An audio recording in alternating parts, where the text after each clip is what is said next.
Saludos a todos y bienvenidos a un vídeo más en SEO Arconte.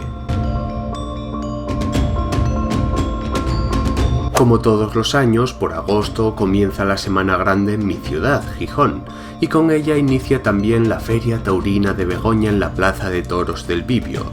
Como todos los años, los graderíos de la plaza se llenarán para ver cómo personas torean a los toros de lidia hasta matarlos, lo que provocará las manifestaciones de aquellos que se declaren antitaurinos y no soporten la tortura a la que se les somete a estos animales.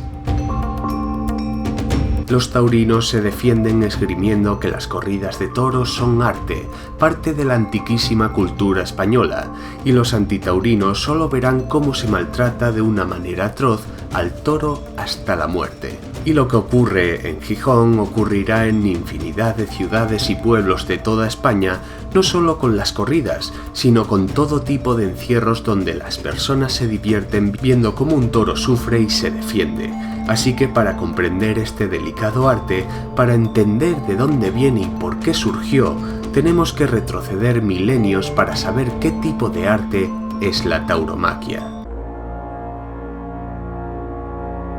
La palabra tauromaquia es una palabra compuesta que deriva del griego y que significa literalmente toro y lucha. Desde los tiempos más remotos del ser humano, desde la prehistoria paleolítica, el ser humano ya venía cazando al Bos primigenius taurus. Así lo atestiguan innumerables pinturas rupestres en las cuevas que supusieron los primeros santuarios sagrados de nuestros antepasados, como en las cuevas de Altamira en España, las Caux en Francia o los petroglifos del Valle del Coa en Portugal. En el Neolítico, cuando el ser humano comenzó a sellar sus cuevas y comenzó a construir sus propios asentamientos y templos, logró domesticar a ese gran bóvido. No solo lo utilizaban como animal de tiro y de carga, sino que además para muchos pueblos simbolizaba fuerza, virilidad, fertilidad y una deidad protectora de la agricultura.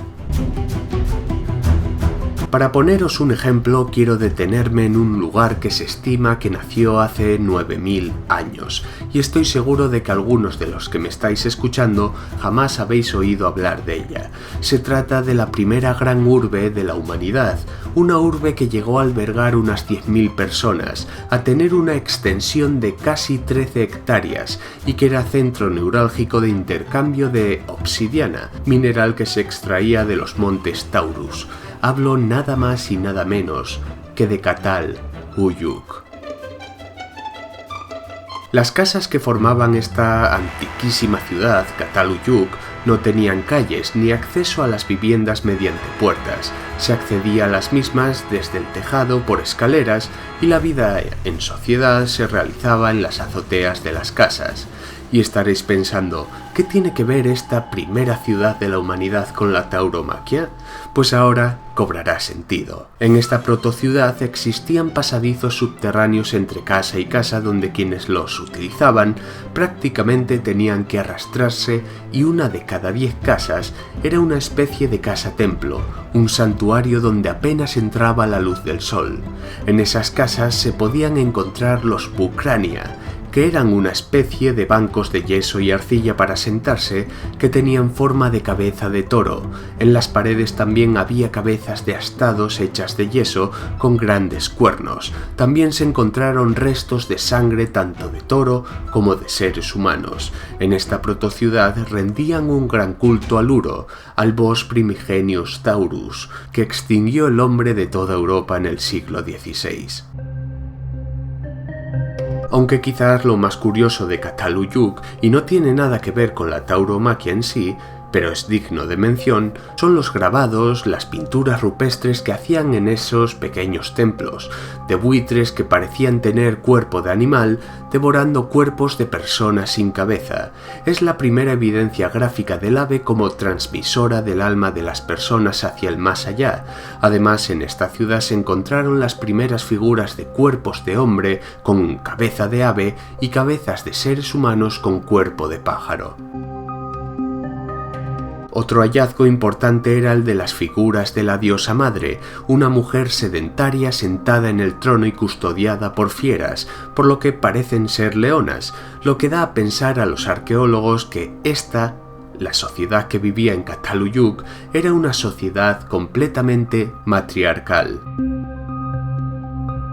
Y lo más curioso es que esta ciudad, de un día para otro, al igual que le ocurrió al templo de Göbekli Tepe, fue abandonado y enterrado. Sé que esto último, lo de los grabados de los buitres o de las figuras de la diosa madre, en sí no tienen nada que ver con la tauromaquia, pero quería detenerme un poco en Cataluyuk porque esta protociudad no solo guarda relación con el culto de los seres humanos al toro, sino que es un lugar que en su día reescribió la historia oficial, es uno de los hallazgos arqueológicos más importantes encontrados hasta la fecha y parece un lugar olvidado de la mano de los divulgadores de la historia.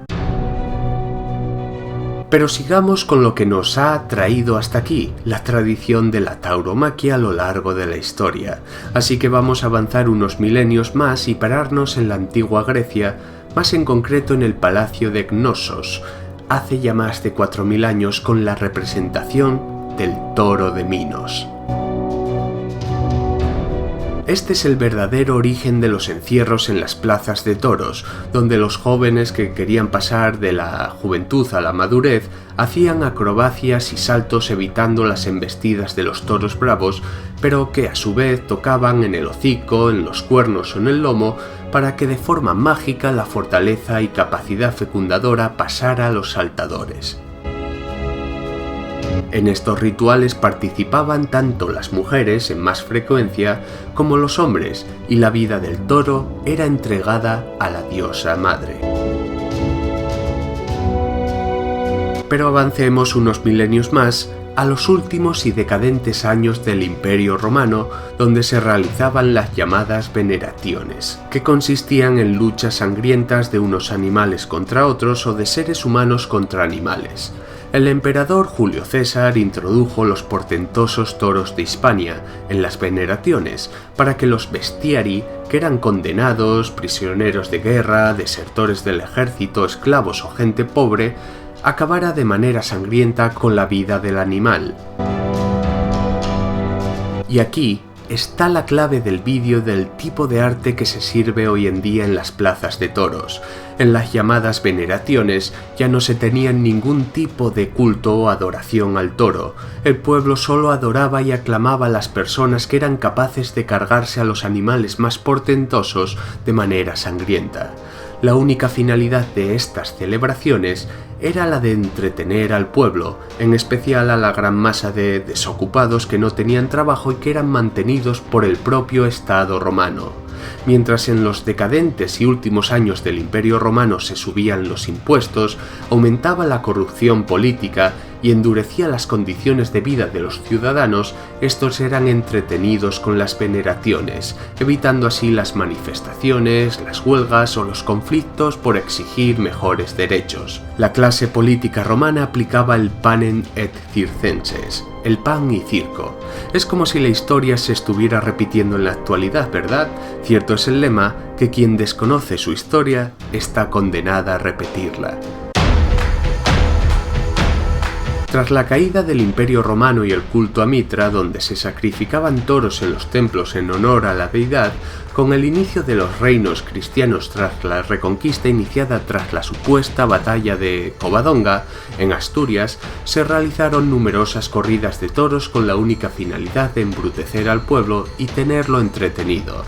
Desde el primer espectáculo taurino en el año 815 en la ciudad de León, hasta entrado el siglo XIX, donde ya se estaban erradicando los espectáculos públicos de maltrato animal con el único fin de entretener, menos en España. Por ejemplo, en Barcelona, que era el motor industrial del país y en el que existían las peores condiciones que tenía la clase obrera, con una esperanza de vida de las más bajas de Europa que solo superaba Rusia, llegó a haber 3 plazas de toro activas, la única ciudad en el mundo en tenerlas. De esta manera, los, por así llamarlos, esclavos que trabajaban hasta 14 horas en las fábricas en condiciones inhumanas, iban a emborracharse y a ver toros morir, o ver cómo los toros con sus embestidas destripaban a caballos, para de esta manera ahogar sus penas, y la élite, de cierto modo, evitaba las revueltas y las protestas. En el año 1835 se dio el caso de que como salieron 6 toros mansos a la plaza de la Barceloneta, que no embestían ni destripaban caballos, el público saltó encolerizado a la plaza, mataron a los toros arrastrándolos por la ciudad y quemaron conventos e iglesias. Es decir, no protestaban por sus derechos laborales ni condiciones de vida, pero sí creaban disturbios porque unos toros que estarían muertos de miedo no destripaban caballos. Menudo tipo de enseñanza nos deja este arte, ¿verdad? Por último, quien piense que los animalistas de hoy en día que critican la tortura que se aflige a los toros en las corridas es una moda actual, decirle que está completamente equivocado. En el año 1567 el Papa Pío V emitió la bula de Salutatis Gregis Domitii, en la que prohibía las corridas de toros por considerarlas obras del demonio, al provocar tanto sufrimiento, sobre todo entre las personas lisiadas o muertas, que las corridas provocaban. En el año 1575 se vuelven a permitir las corridas y el poeta Francisco de Quevedo, en su epístola contra las costumbres presentes de los castellanos, critica duramente la crueldad que se afligía a los toros. En el año 1700 llega a España la dinastía borbónica con Felipe V. Consideraba el espectáculo de los toros como una fiesta bárbara, cruel y de mal gusto. En el año 1824, en la Inglaterra conocida como la cuna de la Ilustración, se fundó la The Royal Society for the Prevention of Cruelty Animals. Este movimiento se oponía al maltrato público de animales porque era algo que embrutecía al pueblo. El movimiento de la Ilustración, por cierto, nunca llegó a España. Tras todo esto, ¿es la tauromaquia un arte? ¿Es una tradición que debamos preservar? ¿O en cambio es un tipo de cultura que nos sociabiliza con la crueldad y que nos hace indiferentes al dolor ajeno y al nuestro propio? Yo al menos tengo la respuesta clara. Las corridas de toros no son arte ni cultura, al igual que el canibalismo no es gastronomía, como decía el escritor Manuel Vicent. Así que sin nada más que añadir, me encantará saber vuestra opinión al respecto, que con gusto leeré en los comentarios de este vídeo. Y ya sabéis, si la tradición de la tauromaquia os deja, espero veros a todos en el próximo vídeo. ¡Chao!